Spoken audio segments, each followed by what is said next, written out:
안녕하세요. 자바 플러스 안드로이드를 다루는 기술. 자, 오늘은 6장을 진행하도록 하겠습니다. 자, 6장은요. 데이터를 담아두는 변수와 자료형 이야기 이렇게 되어 있죠. 자, 그래서 이번 장에서부터는 우리가 자바의 기초를 본격적으로 진행을 할 겁니다. 그래서 변수에서부터 우리가 시작을 할 거예요. 그래서 변수라고 하는 말은 우리가 이전 장에서도 간단하게 얘기를 했는데요. 자, 정확히 이게 뭐다라고 하는 거에 대한 이해는 안 됐을 겁니다. 그래서 변수가 어떤 것이고, 그다음에 변수 앞에 자료형이라고 하는 게 보통 붙게 되는데요. 그게 어떤 건지 이런 내용들을 같이 한번 보게 됩니다. 그래서 가장 처음에 할 건 이제 변수라고 하는 게 뭐냐라고 하는 걸 볼 텐데요. 이 변수라고 하는 거가 뭐냐라고 하는 거를 알기 전에 코드를 한번 좀 만들어 볼 거예요. 그래서 이 코드는요, 표준 자바로 만들 거기 때문에 우리가 지금 표준 자바로 만들 때는 이클립스라고 하는 걸 써서 만들잖아요. 그래서 이클립스를 이용해서 변수를 이해하기 위한 코드를 먼저 만들어 봅니다. 자, 그러면 자, 이클립스를 한번 열어보죠. 자, 이클립스를 실행을 하면 자, 마찬가지로 처음에 워크스페이스라고 하는 작업 공간을 지정하도록 하고 거기에서 자, 디폴트로 지정된 거. 디폴트가 뭐예요? 기본으로 지정된 거죠. 내가 지정하지 않아도 기본으로 처음에 딱 지정해 주는 거를 디폴트라고 하는데요. 그게 사용자 폴더 밑에 워크스페이스라고 하는 폴더로 되어 있을 거예요. 그 다음에 요 화면이 이제 그 다음에 넘어가면 나오게 되는데 요 화면에서 우리가 했던 게 뭐예요? 프로젝트라고 하는 걸 처음에 만들어야 그 프로젝트 안에다가 클래스라고 하는 거를 위한 파일을 만들어 놓고 그걸 거기에다가 코드를 집어넣고 실행을 하면 프로그램이 동작을 한다 그랬죠. 자, 그러면 한번 만들어 봅니다. 자, 파일 뉴 해서 가보면 자바 프로젝트라고 하는 게 있죠. 이게 표준 자바를 위한 프로젝트를 만드는 거죠. 그리고 프로젝트가 있어야 그 안에서 프로그램을 위한 소스 코드를 파일에 입력을 하고 그걸 실행해서 프로그램이 동작하게 한다라고 하는 거 이전 장에서 다 설명을 했습니다. 자, 자바 프로젝트라고 하는 걸 클릭을 하면 자, 새로운 표준 자바 프로젝트를 만들 수 있게 되는데요. 자, 여기다가 우리가 프로젝트 이름을 한번 넣어볼 거예요. 프로젝트 이름은 자, 프로젝트 네임이라고 되어 있죠. my variable 이렇게 한번 해봅니다. 자, my variable. 자, 변수라고 하는 게 variable이라고 하는 거예요. 영어로 하면. 그래서 자, my variable이라고 프로젝트 네임에 넣고요.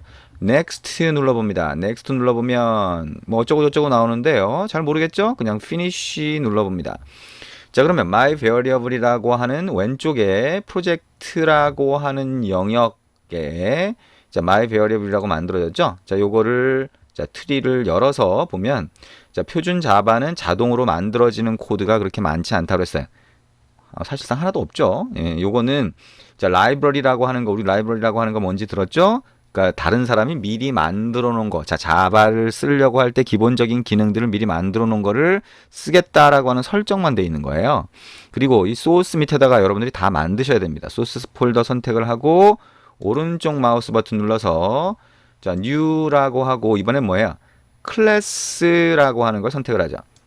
이제 프로젝트 안에 클래스라고 하는 걸 만들 텐데 이 클래스는 파일과 같죠. 그죠? 자, 클래스를 만들면 파일이 하나 만들어져요. 자바 파일이 만들어지고 그 안에다가 우리가 소스 코드를 입력을 한다 그랬죠.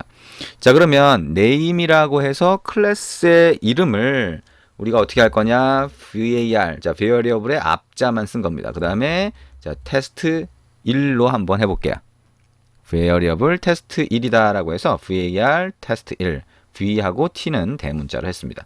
그리고 아래쪽에 public static void main이라고 하는 이거를 체크를 해주면 자, main이라고 하는 함수가 자동으로 만들어져요.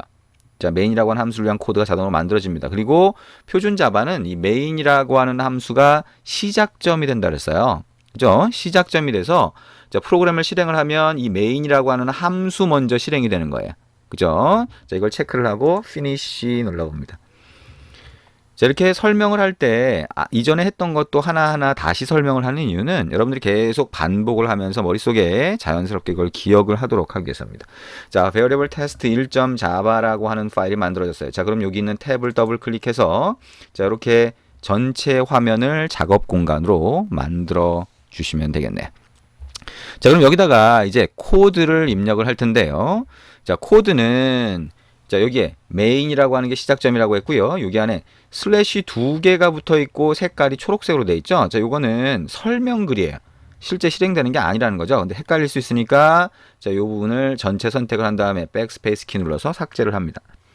자, 여기다가 이제 입력을 할 텐데요. 어떻게 입력을 하냐면 자, 이렇게 입력을 해 봅니다. 자, int 한 칸 띄우고요. 그다음에 count 한 칸 띄우고 equal 한 다음에 10하고 세미콜론을 붙입니다. 자, 그 다음에 자, 엔터 키를 두 번 쳐서 이렇게 공간을 만들어 주고요. 여기다가 우리가 이전에 해본 적이 있어요. 대문자 S로 시작하는 시스템 점 아웃 점 자, 이거 공백을 가운데 주시면 안 됩니다. 자, println이라고 하고 소괄호를 붙이고 그 안에다가 글자를 넣어줄 건데요. 자, 글자 대신에 위에 입력했던 count라고 하는 걸 해줍니다. 맨 마지막에는 자, 백 화살표, 뒤 화살표로 한 다음에 세미콜론 넣어줍니다.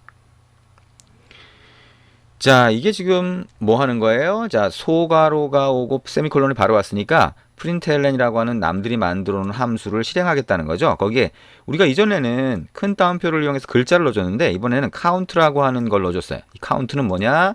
이 위에 만들어 놓은 겁니다. 자, 이걸 한번 실행해 볼게요. 이게 뭘 하는 건지 정확히 이해가 안 되더라도 실행을 해봅니다. 컨트롤 S키 눌러서 저장을 하고요. 자, 그 다음에 이걸 더블 클릭하면 다시 원상태로 가겠죠.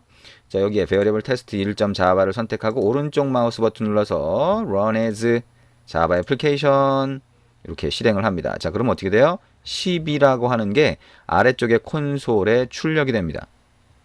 자, 이 10이라고 하는 거는 어디서 설정한 거예요? 위에 코드를 보면 자, 여기 보면 자, println 뒤에는 count라고 하는 것만 지정을 했죠. 그죠? 10이라고 하는 숫자가 println 뒤에 들어간 게 아니에요. 우리가 println이라고 하는 거 안에 소괄호 안에다가 글자를 넣어주면 그게 콘솔이라고 하는 창에 출력이 됐었는데 여기에 보이게 됐었는데 자, 그게 아니라 10이 보여요. 근데 10은 여기다 바로 넣어준 게 아니라 count라고 하는 거에다가 넣어준 거라는 거예요. 그러면 일단 넣어준다는 게 무슨 의미냐? 자, 다시 이쪽에 가서 한번 보도록 하겠습니다. 자, 우리가 넣어준 코드를 이제 한번 해석을 해볼 거예요. 자, 그러면 위에 count라고 하는 게 있고 가운데 equal이 있었어요. 그죠? 그 다음에 10이라고 하는 게 있고 세미콜론이 있었습니다. 세미콜론은 우리가 입력하는 소스 코드의 각각의 기능을 구분해주는 역할을 합니다. 그래서 마지막에 세미콜론을 붙이는 거예요. 이 다음에 나오는 거하고 이거는 구분됐다라고 하는 거죠. 그래서 세미콜론까지 요 한 줄을 우리가 자, 스테이트먼트라고 합니다. 문장이라고 할 수가 있겠죠. 자, 뭐 문장이고 뭐 스테이트먼트고 이거 다 상관없이 뒤에 거하고 앞에 거의 기능을 구분해 주는 역할을 한다라고 생각을 하시면 되겠죠. 자, 그리고 여기 보면 equal이라고 있는데요. equal은 앞과 뒤가 같다는 뜻이 아니죠. 얘기했던 것처럼 뒤에 있는 거를 앞에다가 갖다가 넣어주는 역할을 해요. 그거를 할당이라고 합니다. 근데 단순히 넣는다라고 보면 이 앞에 있는 건 뭐냐? 여기 있는 거를 변수라고 하는 거예요. 그럼 이 변수는 우리가 쉽게 생각을 하면 변수 상자를 생각하면 돼요. 자, count라고 하는 이름의 상자가 있고 그 상자에다가 10이라고 하는 숫자를 넣어준 거예요. 자, 밑에 있는 이 그림을 자, 위에 소스 코드로 표현을 하면 이렇게 된다는 거죠. 그죠? 자, equal이 있고 뒤에 10이라고 하는 숫자가 있고 앞에 count라고 하는 이름이 있으면 이 뒤에 있는 숫자를 어떻게 돼요? 이쪽에 갖다 넣어준다는 거죠. 이 앞에 있는 건 뭐다? 변수 상자가 된다. 그 변수 상자의 이름이 count가 된다라고 하는 거죠. 자, 이 그림을 잘 기억을 해두세요. 여러분이 이런 코드를 볼 때 이 코드는 이런 그림과 같다라고 자, 머릿속에 딱 생각이 나야 됩니다. 그래야 우리가 변수 상자에다가 값을 집어넣을 수 있구나. 이거를 갖다 넣는다. 그리고 할당이라고 한다라고 하는 거를 이해할 수 있는 거죠. 자, 그러면 넘어가 볼까요? 자, 근데 이렇게 변수 상자가 있는데 지금 보는 것처럼 자, 변수 상자를 만약에 크게 만들었어요. 이 변수 상자라고 하는 거는 실제로는 메모리라고 하는데 만들어져요. 근데 이 메모리는 지금은 뭐 굉장히 많은 메모리를 뭐 1기가, 2기가 이런 거 들어보셨잖아요. 그죠? 스마트폰 같은 거 살 때도 32기가에 64기가에 이런 거 나왔잖아요. 자, 그러면 이건 용량이 크구나. 내가 사진을 찍었을 때 사진을 많이 찍어서 저장해 둘 수 있구나. 이런 건 아시죠? 그죠? 그것처럼 메모리가 지금은 크지만 예전엔 메모리가 굉장히 작았어요. 그래서 메모리에다가 이런 변수 상자를 딱 하나 만들어 놨는데 거기에 이따만큼 큰 걸 만들어 놨는데 거기에 10이라고 하는 숫자, 조그만 숫자 하나만 딱 집어넣으니까 공간이 낭비가 되더라는 거예요. 그래서 어떻게 해요? 10이라고 하는 숫자를 넣을 때는 어떻게 해요? 조그만 상자. 자, 안녕이라고 들어갈, 여기 안에 들어갈 데이터 넣을 게 좀 크면 그만한 크기의 변수 상자를 만들겠다는 거예요. 그래서 들어갈 데이터의 크기에 맞게 만들어지는 변수 상자의 크기도 다르게 하겠다라고 하는 게 변수 상자를 만들 때 가장 기본적인 생각인 거예요. 어디서? 자바에서. 자, 그러면 이 카운트라고 하는 게 아까 그림에서 보면 변수 상자라고 했고 거기에다가 이퀄 뒤에 있는 숫자를 갖다 넣어준다고 했는데 이 앞에 있는 건 뭐냐? 이 변수 상자의 크기를 얘기하는 겁니다. 그래서 여기에는 int라고 하면 인티저라고 하는 거의 약자예요. 그래서 int라고 하면 이 변수 상자의 크기는 숫자가 들어갈 수 있는 크기로 한다라고 하는 겁니다. 이해되시나요? 그래서 이 변수가 있으면 이 변수의 이름이, 변수 상자의 이름이 카운트고요. 그 앞에 변수 상자의 크기를 결정한다. 자, 이거를 자료형이라고 합니다. 영어로 하면 타입이라고 돼요. 근데 워낙 타입이라고 하는 말을 많이 쓰니까 자, 우리는 이 책에서는 자료형 또는 타입이라고 하는 말을 계속 혼용해서 쓸 겁니다. 자, 이게 자, 자료형과 변수라고 하는 겁니다. 자, 이 자료형과 변수라고 하는 거는 여러분이 잘 알아두셔야 돼요. 왜냐? 가장 기본적인 내용이 되는 거예요. 그래서 어떤 언어, 자, 우리가 자바라고 하는 걸 하는데 여기는 자료형이라고 하는 게 이렇게 쓰이고요. 자, 근데 어떤 언어, 자, 자바스크립트나 이런 다른 언어로 가보면 자, 이렇게 자, 글자를 넣을 때, 그 다음에 숫자를 넣을 때마다 변수 상자의 크기를 명확하게 지정하지 않는 경우도 있어요. 근데 우리가 하고 있는 건 지금 자바니까 자, 어쨌든 자, 변수 상자의 크기를 int 숫자가 들어갈 것이냐, 글자가 들어갈 것이냐 구분을 해주게 됩니다. 자, 그러면 마찬가지로 이 내용을 한번 확인을 해볼게요. 자, 여기로 다시 가서 보면 메인이라고 하는 거 안에 어떻게 돼요? 이제 해석할 수 있겠죠? 카운트라고 하는 변수 상자를 만들고, 카운트라는 이름의 변수 상자를 만들고 거기 어떻게 돼요? 이퀄이 있으니까 오른쪽에 있는 10이라고 하는 숫자를 여기다 갖다가 집어넣어 주겠다. 이 변수 상자의 크기는 어떻게 돼요? 숫자가 들어갈 수 있는 변수 상자의 크기로 만든다라고 하는 거죠. 그러면 여기서 변수 상자가 만들어지고 10이라고 하는 값이 들어가게 되는 거예요. 자, 이번에는 그 밑에다가 이렇게 한번 입력을 해볼까요? 자, 스트링이라고 하고 한 칸 띄우고 헬로우라고 하고 이퀄이라고 하고 여기에 큰 따옴표하고 안녕하고 느낌표 마지막에 세미콜론을 붙입니다. 자, 그리고 그 밑에다가 또 어떻게 하냐? 대문자 S로 시작하는 system.out.println이라고 하고 여기에 헬로우를 넣어볼게요. 자, 그럼 어떻게 돼요? println 뒤에 이 변수 상자가 들어가면서 변수 상자 안에 들어가 있던 안녕이라고 하는 값을 콘솔 창에다가 보여준 거예요. 보여주게 됩니다. 자, 근데 여기는 뭐예요? 헬로라고 하는 변수 상자를 만들고 거기다가 안녕이라고 하는 글자를 넣었죠. 자, 글자를 집어넣을 때는 자, 여기에 큰 따옴표를 해줍니다. 그죠? 그래서 여기에 있는 앞에 이 변수 상자의 앞에 붙어 있는 왼쪽에 붙어 있는 게 뭐라고 그랬어요? 자료형 또는 타입이라고 그랬죠. 이 변수 상자의 크기는 글자들을 넣을 수 있는 겁니다라고 하는 겁니다. 그거를 대문자 S로 시작하는 스트링이라고 하는 타입 또는 자료형으로 지정을 해주는 거예요. 그러면 그만한 크기의 헬로우라고 하는 변수 상자가 만들어지고요. 안녕이라고 하는 글자가 들어가서 자, 화면에 출력이 되는 겁니다. 자, 여기서 variable test 02를 선택하고 다시 오른쪽 마우스 버튼 눌러서 run as java application 하면 어떻게 돼요? 10이라고 하는 숫자가 그 밑에 어떻게 돼요? 그 다음 줄에는 또다시 system out println이라고 하는 게 실행이 되면서 안녕이라고 하는 글자가 보여지게 됩니다. 자, 이렇게 변수라고 하는 거는 자, 우리가 숫자를 저장할 수도 있고 글자를 저장할 수도 있다. 근데 그 저장하는 변수 상자의 크기를 다르게 할 수 있다라고 하는 거죠. 자, 여기까지 잘 이해를 하셔야 됩니다. 이거는 잘 이해를 해보시면 됩니다.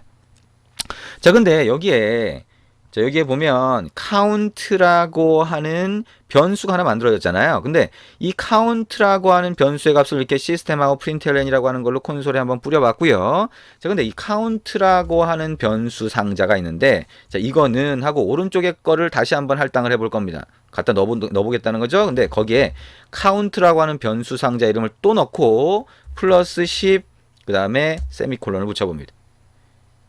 자, 그리고 나서 이제 다시 system.out.println 그다음에 count를 해봅니다. 자, 이건 뭐예요? 변수 상자. 여기에 있는 자, 이 count라고 하는 변수 상자는 뭐예요? 이 위에 거하고 똑같은 거죠. 근데 여기에다가 오른쪽에 있는 걸 갖다가 넣어줄 건데 오른쪽에 걸 보니까 어떻게 돼요?